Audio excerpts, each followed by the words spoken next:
Welcome to 1CW Question. I'm your host, Vince VE6LK, and today is my special guest, Jesse Deplonty, and my good friend, VE6 Juliet Tango Whiskey, JTW. You may know Jesse because he videotapes himself on top of soda summits in the most beautiful part of southern Alberta, Canada. He's got a great YouTube channel. I'll link to it down there in the description. Jesse licensed in 2020, and I asked him what got him interested. He says, well, I got down the YouTube rat hole doing YouTube during the pandemic, and I found Ham Radio Crash Course, and I found Red Summit RF. So that was his inspiration.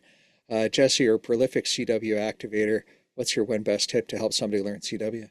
So I got two really quick tips. One, you're gonna mess up. Don't let it bug you. Everyone does. I mess up all the time. And two is when you're learning, crank the speed for the characters up to where you can't count the dits and daws.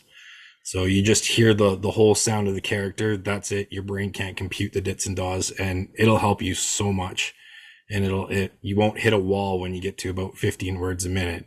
I think that's the biggest and best tip I ever got was crank the speed up as fast as you can. Keep the spacing between the characters, but crank the character speed up itself. And that's my biggest tip.